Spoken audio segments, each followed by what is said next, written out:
Malby, spread the word.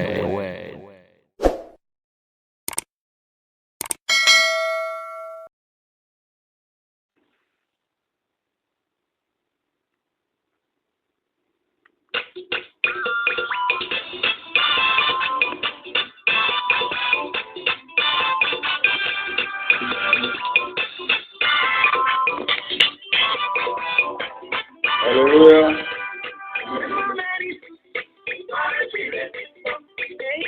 Obu wotwene wakateni.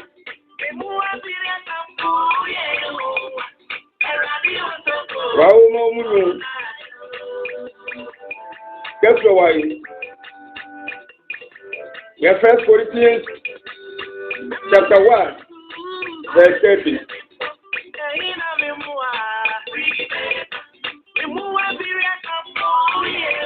Onobu otwe owalange mau emunyu twefetwe nu ade sane enu na ka seni yem na eyiwa na mi kojomi ne emba ade sane eyi Eka omusu promo na oye foga kojomi omi nene ade saneo lolo ma na ani esane shelo ne bombo koko shelo ne chomoni ne okaseni ngami ne oyimi enawami ole libile Yesu maba osusuma ne ekola jama bione suone lobo petwe lobo mau ebiona twe one kojomi ne ba oyori mowaika fo mauno mowaika hele le jono yelo obulo loko benje no minima oberi mape hamu yaje oberi Lejo ke fu ehemi e ka ma woro ya jayo ewe ma he ebi kone ebi ma wo mure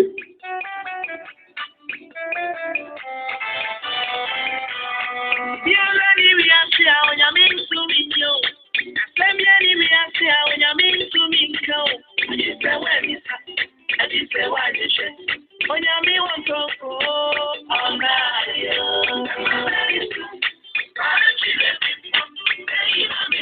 Lowano asoli.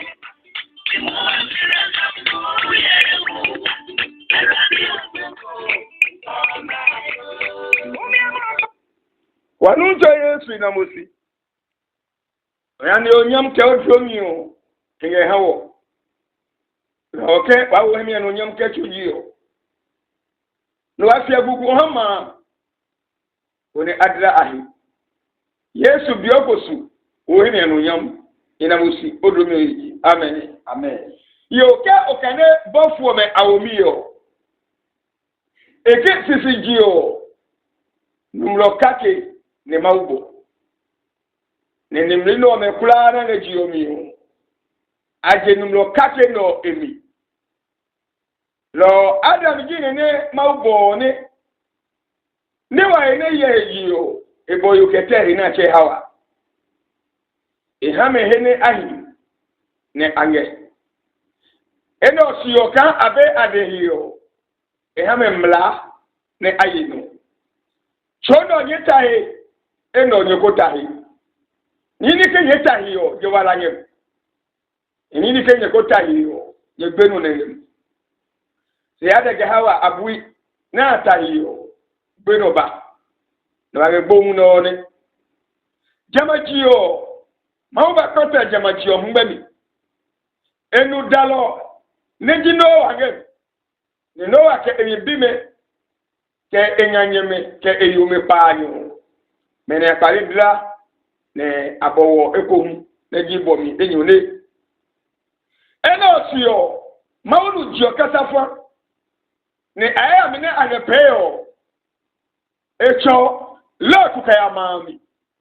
Eka enu Abraham kandalo. ne de ke ka ma so mi negi enyu kone ma kura ne abomotue ne abu onu ke kaseni lo akene Noah eba forward Noah eba yenga jiomi obana Abraham nye ne ma ukele ho ba so mi pa e de ga mo yi akaje o che tera wi omi ke aso pa ko no ma chomo no ne ma chomo Abraham butue ne peja e abanika Abraham te wo fa Lot ne ayane Abraham bra Lot ke pie eyi mene pene ekele atuni na suhekuo Abraham hane Lot eje ehi ne ayi Sodom ka Sodom apue na sanana gugo fialonga ma milejio pe ase Abraham mohu ke Lot mohu anongo bime na keto ya anyamio apeti ne ma mi jue alowi mi jue Abraham ba che Lot ne die ke sio e se ke we peo eja kan nyimi meji wo lo kwago ma die wa no bino ma se ne wa lo wehi aje amai pe ne wa we ku o ma gba heji o ma o pe ka ke fun gba mi ma la he ko hambo ne nyu kanyange lo ayin lejo ko ne mi Abraham le ma hi o lo Abraham ye lejo ne ji memory ne Lot ho Sodomia lo ke o tuwa oku ekeje memory o ma ye Sodom ke manage ni Lot ya sulejo ajeba ya mi eji o ma o pe Lot shielo ne kwa Genesis chapter 19 verse 12 o mana ma kula epue ke adwama nyumu kayo ka yansa nyumu ka nyumu titiri ne edomawo ka ma o pe yo ke si wo mi ha nyumu se me a ple nyumu kayo edomawo ne hane Lot fi agugu ye mami se ne agugu fi ayo ko Genesis 19:12 ake epeme kan fie mi etabene bofo ke ba mami ne ba je Lot ka je mami kan ajeko ka amapo ma awo memla nyewu ne ya no ye ko ye nyese ko ne ye nye yiwanami Lot wo gbotue eye se eprengo po etrosodo wo wa bero mi o ko kene Luka chapter 17:24 Luka 17:24 ekene ne baga no wa ke Lot abiomi o e baga wo wa be no mi wa ga yi ngoro wa ga choidu na ke wa ke yoga gba ha wa ga choima ja pepe lo wo wa be no mi o e baba o se wala aha wo dalo kake ni Jesus Christ ne baba wo kokko e ba ne ba chowo ni ne egbo ne eji eti chomi o ke ha ebi yona ko so ba fon so fere ga nu kwa etue e sa no bu etue lo mo bu tue lo ni enawami hallelujah ma mu nyuke mini adi kan de ga kete ko into obi o ika kan de mine ji nyumete o e ke se ma umunye ke ba ko ni ke Kristo Yesu babo ma umu o ke ba ji omi iya chomo history o nini ni chemetanye ke hisi na nyi cho ni na dan wo adrake ba nini nugo na wo nugo ke ba eno ji o wakusumi je no mo kula nyango iyo kula nyango hi lo te kata bible ichombo kusumi ne ehi ya kusumi ne ehi kabene ichombo kan wa ga sika counterfeit ke sika ni cheo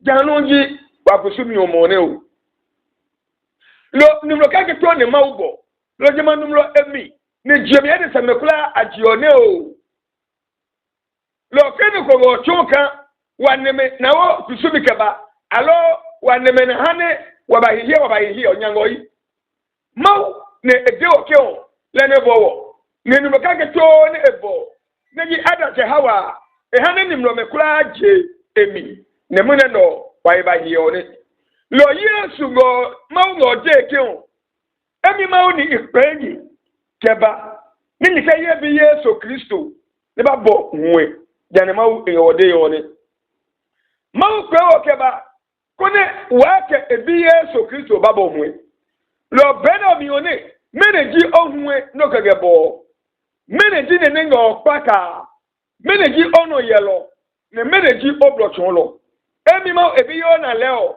Yesu yi eblochon lo kama ude oteo le ne paka wokeba no ake ebi Yesu Kristo babo ekemini se ma wonye keba ko ri nye ke Kristo Yesu babo ehane Kristo ape wanile ehane Yesu abamini no wanile lo logoji no ko male ni o jewe Yesu kanyanye logoji o male ni niche waga yowe nile luanga zubero no lile 1 Corinthians 1:21 wanga yowe nile luanga zubero no lile 1 Corinthians 1:21 lo wanga yowe nile luanga zubero no humini no nile lo mawu nene kwewo ego ke Yesu babemini no babo mwe kwene Yesu babewole wa mini no walile lo Yesu Kristo jele safaresa lo galado ile na wabio onile lo ke Yesu pio onile o epeka nile ne ona enya wapere ne zubano no pio me o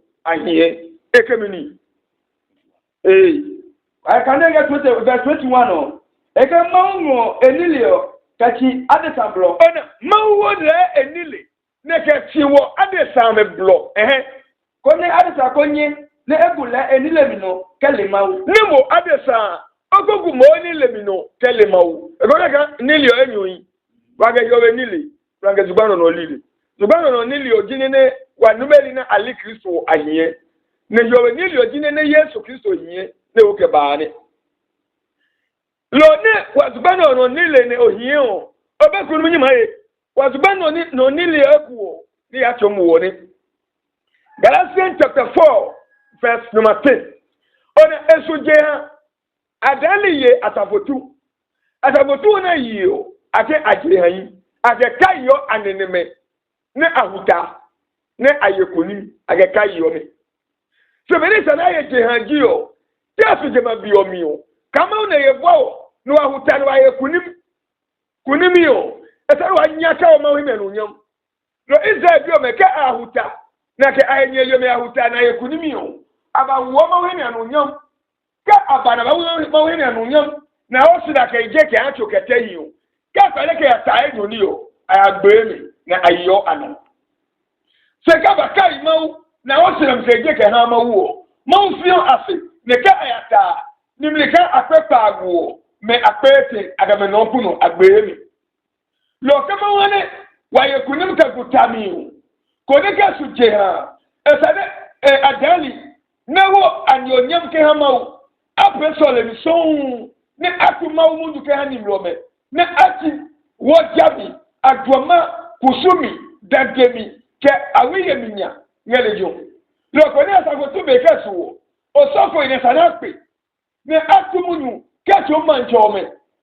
nanga woja acho manchome nile ke makwa nile ni sane manele seketo safotu le jono mana teliminge kusumi preminge woja minge ne machaka ko osofo yi nanga je mano pe la bado osofo ke ba sole le ko sofo ya sole kan peke woja le abaga mini pe abaga teli jehano e project hayaya ne ebeda hamawu ne koto mi manyi waga nugoli hu ajehana ayiyo asala kumowo keji obi osuwo asane ahoni ni na mahuwo ayiye kema ujabi eba bika kasu je obi obi ka honi o no ko fere ko ya da mausi wa apre no hiyo ni no ko fere ko ya sole chum wa odio labi odio je malejo o ma jela me flago ni ne sika posi ni wadu mu ape kakedo awo Yesu ne ga yobe hemi anu nyam kenyo ya sole chum lo ya jamawo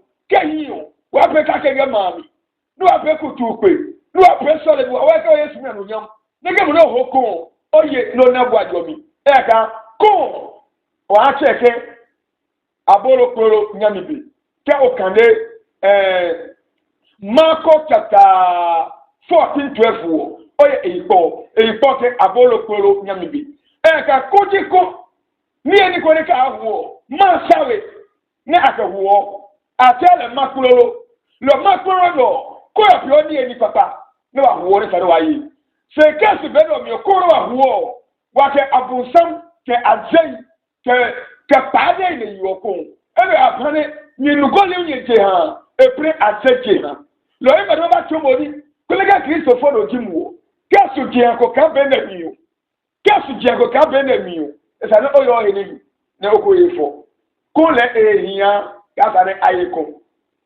lo pio minute wa ngeno August ni ne August to date for me le 27 August lo mune no ko ibe ni ma hokun aliwa ka ho e ko mune no ewe ochi ama hokun se emi ma wi yo na iye ko siete momo kanye lio iye ko siete momo lo inga si akone o ne neke mi si o ne ba num ne ede ngasi yo na mini ane esu ko ye mbe ne oyeko atiapa ne bri ko nya ha nye ye yo ne e ke mi yo na le wayi medio esu jange me mi yo na lo nyi ne ko agbotwege ye ne wo bichu ya o ningo police station ya ko ne ko ke wo jabi je ha ke ha jange yo me o ahi enyi ne wo bichu ye ne e ko agbotwege ye ne wo bichu ni di o le no tiapa sa no mo le mawu kabri mawu bi yo na ile mawu na o su ma yi wa na aka ma che yi o se ebutwe ni ni so ne pio idi e kika mu wa ko to bi ma o ngba bi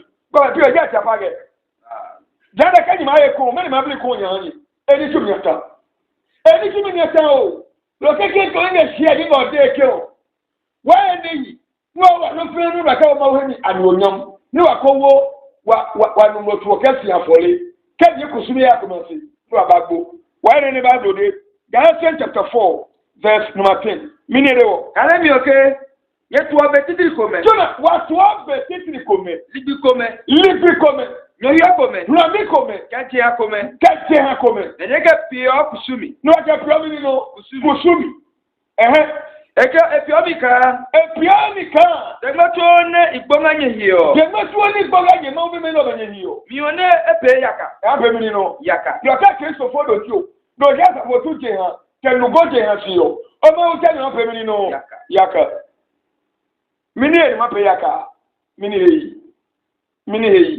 ni ma pe yaka ido ke kungo tema bi na ni se inaku ne we when you get right oh you only ajo ye left ne ko ma sin ye right ni wo mi ne kakako ni we when you get bueno ani ni ko na ye ngba mi obe se nyi ka sofo kware ko sofo ngba be fewu o so ni na ko ni ngba cha ke kiko ne ni ipiala wa define mo to na ko ne jena no na kwa da ka puano adana be ka che kwa da ke kwala ada no ke puako no ga yusu yo ni enye fa wu samya ye ni ni bi ma no go ke ala bi bible ke si o ni ne wa ma ye ke ni wa ma nu leo ebe ni ko wo ke abusala bi ti ma wo ke ala bi ji kan o pe no ne da e ka to ma che mi o chabi ni sana ye lo ni ne anu se ni mo ni adi kamini no ape no ne da no aka kondom ke telimi ke wo jami o menge mami wona bene ke ha Psalm 16 verse 4 lo ko kanu ko ke ko e chowi yo ide ke ko e chope ni eni o me kula o ye Marko 6:12 e po ke mi no aboro ko e nyami bi lo ke su jian kan ki ko po ni eze bi o me o mele agbeto na yusu aboro ni masabe sabolo ko na yusu wo kesu wo wa je ka be no mi wa ma yusu ko abolo ko royi ni eni ko royi masabe na sana Christopher na eyeko ka o me ni ngba no nyam ma o me no nyam se mo ka Christopher ama hoko ne ka hoko emi yo na ninga si anye da make o nye bi bu ko safo ne ma na ka ahie ko no ka otisi na apunu ka wi awanyu na ka ba yo na ham ne ma ye ko ka ko mu eri seka amuko akaposi ye agbonya cha se paade biri paade kwena se paade Cecilia paade kwemle paade ke alenye me paade ke abayi ne amamunyo ke posi ye paade ke abayi ne paade bebe ni ye seka ge ni oposi yo ke emilo pako me o ma na photo number 1 Kungwa number 2, toe number 3, tattoo number 4. Na abara ni no kula na maye. Ni mi yo na mohu, ni ngesi anyi botuka gbogbo. Ko ma doji. Edaja. David. Ke ake wabu wa nyimia desa ninye buni ya mano mikiko ninye buta tuke story ke ben pemi ninye ha me ni na yore yechi ni one eda iboye so amade e mabana ni jana Kristo fo no ni ma hoko ke aye ni tabili biye kwako sekete bi na hoko ga klare ayabere ayo pompo yowe chinu pago efu Victoria neko hinacha au ka jelo se na pa ne aye ka 5 million ha obi mawu lo invest chinu ka je yowe ne ka mo Kristo fo be mawuja no shebe no ka chuwe ni o kuma hoko ka chaka je bi be ye yo chinu pago wa fo Victoria au ka jelo se na pa mawure joli ka tumba no kwale owe lo ke asu wa je han lo me o ama hoko ne amateli na mo se bo je faade pagoji ake abeje han ni mini no ye pesa ne ke esu oni ye ni yembe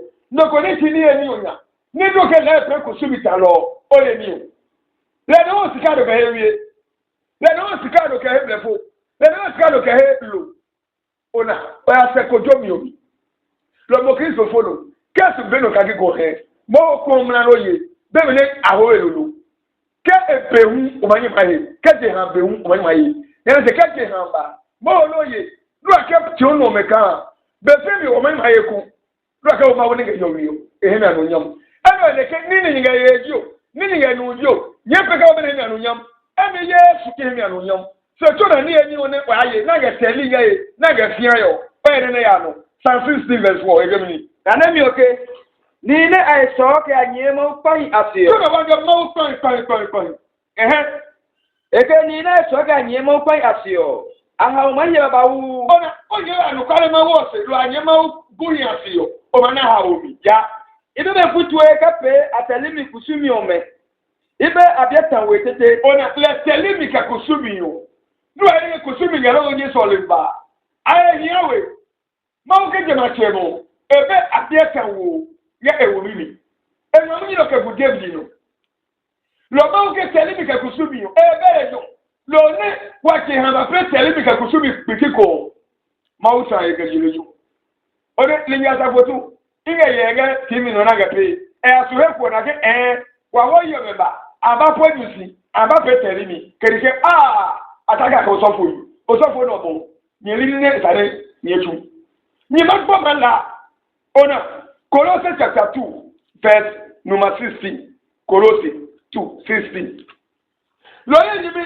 mo ko no ye onu ko ni e ni papai ngo mi o so yo le pe tu ne no me ato abio na ya kusum pe ne mehu ageko ho ga jama di no so aka mu ga ho yo ke o ga kan je bi o me ke o ke me chaka aka agaho na ga fie ke baade ya ne mu oho se mo lo ka chi baade chona jama li pe tu no ne abio na tu o ga bio no ye ne mu ga ni oho ga no ye ga mi no o ke me chaka lo no de ko ngo je hoko bulo nya mi hu je hoko ona ebe ka je ha na ma ebe ka nwa mi ka ke na ma ye mo nye hoko kebe we so tie na ma ye mo na ma hoko nye ho ni wa se la ka ye ko ne ka wa yo ne pa de kwa sia bo aba ye se pe se mo aka be na ga anyani o ba ha pa de ni je ma di go ne mo pa mi ni pe mo nga ni oyi lo so je ma bi o na ga ni o ba ha pa de mo be wa pio alert ka mi no je ma bi o mi o anyani ye ne ka mo Pade ngedi e jabe no mo ngedi yo ede lo mogo pieta ke Kristo foro jimu ke ohema ke mama si ne opre banku ne waye ko le ka mo wo bi yo ohuwe ne oyusu bene ngedi no ne alo li bene me abe hoyo ko no ohu ne o na ma o sinya ne oye ka ko ka ne 1 Timothy chapter 4 verse 1 to hekomeni yedo imado okeo sinewa na ama wo ha ne mini no ni eni o elicho lo ko ni eni papa yi o ebi ko inaka chope banku ko pe no ko fe loko benege bi no de ko le re sore ko teku na yesi ko teku e chope banku ne ko hu chope banku ka ko Chabi Masai Makululu Lenga no baham ka ko ehiya na sanaye lemi ye singi momo mene ho hami idi asa fo bi o meke nye ho ma ye ko ngiro ni adawa ahwa tutupa ni adachi wo eble wiye ko na beka no mi ejo jino le logoji wai wa je hano ni lo nye de ko ade o beke ni se alam yo iye ko si enyu isalam isalam lo jana ka mo no ho ko nye ko fi pa ade o be jana pa ade o ma aga fasting jana pa ade o mo aga toga gajeto en aga nyawo gaje mumi ne gaje mumai kada ko gobi be do ma ko jiwu aga anyawo jure eyi aga toto aga ko ni je potu ba pa ade ehiye lo jana pa ade o male jana fasting pa ade jana fasting yo nye be ni jana ye ko ameni ni na akawiye be akanumeli be akablefo be seka suje ha ajano bi nugono bi ma je tisha akosomo ete tisha ni mo ne ya bloke ho ko bi e bi ne ape e de wa afia ko wa ne meke wa mama pare ne mini no pare ko ba gbewo ye de me ke o jano pare o me fasti pare me ni e jano lo ke pare ko ni e bro ye jano fellow ni e ni be ba do ke mi wani ka ne Kolose bia o mi yenyo ka ne le ji nyuma ka ekpa miri de o eke lo hiyo ye kwa no ko ne onyemla wa ko ne ko ne ewo wo mla ngano ne nyema ye nyedi eni ko ne wa maye ka no ne nyema nu ni ngano ne wa manu alo nganya mi be ka bi su jihano no alo no yo he nyami be no me he nyami be ke jomili bi yo he eke ina me tuonga ka ni ne maba hosi yo ani keke ana me kwa nge kan ni maba hosi yo a picture ya ni jani choji Kristo no ni je jimini no Kristo lo ka o ma ye ko na ke de bi okoye kebe la tenja nge bi ye ta logo jimini no mo ma ye ko mo ko ye o aga ti pa ade o melulu no ma ye mo me kebe na fian pa ade o mu ko no ye ya ni ko o ga na no ye no obego ko na no ye obego ka o chi bankunga we mi no ayiyo pelo ko ba hamo beno kayiye o yala be fe beno su ko hu no ba bo tonia ko no bi no tonia ke mo jo bi so ko toni se ko no la ko hu akomle na ki apade logo ji oyi lo Kristo fo do je haye mi bi wo fo je haye mi ebi wo fo ke wa asafotu ebi wo fo ke wa ye mbo ebi wo fo se blo je ha be wa ga ye ha waga ye kege sete hemi anu yanwo waga telie no waga ni eni gba han paade ehi hallelujah amen Colossians chapter 6 verse number 10 Colossians 6:10 lo tige bo nukwale tu yo Colossians 2:6 Colossians 2:6-10 lo tige bo nukwale tu yo mo butwe e ga mumu ko ne ga ya ni ke ni otu yo ne o jima mumune ane ili yo adukwale ima ke mono yine na wabione bele ngaje no ne bible kemi wani ka ne Kolose bia o mi yenyo ka ne me pa e ipo ke wa mi he ga Kristo mi wa mi he ga Kristo mi wa mi enyo yi momu oji ni na nyega je no mi one ile Yesu wa wo ne wo ke man sida a che wa mi ka ne mi oke akene nyeke ye Kristo Yesu ka nyumche o akene wa Yesu Kristo ka wa nyumche o yero nyekele ne pe kake wake Yesu ne pe kake ja pa adehi yengo nye ngo metele wago wa ke pete Yesu enye to nyengo nye ke hale kula no o ke hale kula ko ke han fa ke fa ne mo Kristo fo no ipa ade to gbe ore imu na ke agbe ogbo na agbe ogbo o ebi meji akoso bo nke he ina ba na hapun agbe yiwo agale gojo ma ye agbe yo ehunba mi o ma je taade ne o ma je tokuta logojo ma ye jama gbe wo gbe mi emi yo na ke ya yo yi o he e kasa bo be ba ni na ma ke ya yo agbe yo ngba ya sa ni ma je taade ni ma je tokuta ma je ga supini ya bo ni ma nu yo pinya mo ne aje I am kiss your blood ma I am kiss your blood ma ni ma na ngo mo ga jire jo pe ni ma je taade ga tokuta agbe yo ne bomusu ni e ala bi ni ma bo ya ra pilulu bible community eke nyana nye bi ka mi ne wa ka bone atonye o nyana nye bi ka mi ne wa ka bi ma mi ya na ge tuka nye ku logo Yesu je ha je ke je ha be onye hori nye se le bi tu na ge ha Badio me ha go ya. Lenyi na mausida. Ni wanda mausida. Eka nyene ni no kokomo jeminile.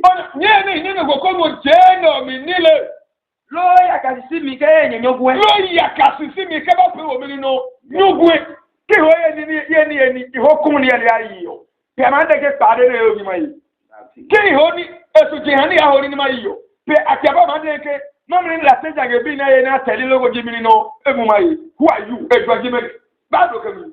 Ege blama chomi. One blama chomi. Ka mumu ina yo ji ono. Ka mumu ko me na ge ji ono yeyo. Angoni no meje. Angoni ni no meje. Se pi Kristo. Ka be Yesu mo. Ka be Yesu mo ni. Ye na meje. Lo wa ko ru afia pa de ka no me o. Eje Yesu mo. Eje bu mu ye ya mi anu. Be ne ngi no ne. 1 Corinthians chapter 10 verse number 19. Look at what you call it to way. You know what you call it to way. Kristo fono. Ko ku kasaka jebi o ni ye. Mo ye ku logo ti mi no. Esu je han. Ye. Mo Kristo fono kaje. Je han no ke asa anoda je han ni ma wo ku he. Ke ni ka asa no wo kan se pa. Alo sinyu manem. Ne ko yi o ka ko me pa onya he ko to e kula do ka je ko. Ka ko na do ke mini ngoja yo de ke ku. Bene ne ni si ko ho be do ho. Ma ke he ho ka wo me na ni anu nyam. Yesu mi anu nyam. Ni ngala nye pio jino de. Lo ka mo ho ko no fian pa de jando. Ive ti chiro pa ago ka je yo we. Ne ba fu to nya ka ko ni si no. Awo ka je lo se na agba. No you 7 million. Wa ni na nyombobo. Ba do be mi. Ani kana ko to bia o mi o. Ijuma kana mi na ji nyuma ka ne o. Ege la kinga choike o. Le kinga choke. Ka amaga. Ka amaga. Lo ni eni ne aha amaga ehialo. Lo ni eni na gba ka posi ha. Ibo be amaga ni eni aka wo jisi. Davi. Aga posi gba. Ne pade mani one. Aga wo posi gba. Kani ne mene abu pade obo na hala respect yo. La ma ai roba jisi. Na maka wo na maka ma blogla ni ha pade yo. Oga ma blogla nya. Ne pade omba. Ne mu yo na hu mba na waka wa nani yo. Ni eni na abe mene no. Bí wọ́n yóò gbà mí báyìí lókè mi ni. Èkì ọ̀ lákìyà tó èkè. Lákìyà tó èkè. Ká àmàgá. Ká àmàgá. Lóní ẹni ní àhá àmàgá ènìyàn ló. Lóní ẹni ní àkẹ́ há àmàgá ìkẹ̀kàdé ènìyàn ló. Dèbí o. Lóní ẹ̀dẹ́ kẹ̀kẹ́ jí. Níní ẹ̀dẹ́ jí o. Fọ̀lẹ́ wọ́n jálì sàn. Àfọ̀lẹ́ ní wọ́n jálì ọ̀mẹ̀gẹ̀ sàn náà kẹ́ni ẹni kẹ́sì fún yẹn pàdé ìkẹ́ wọ́yì o.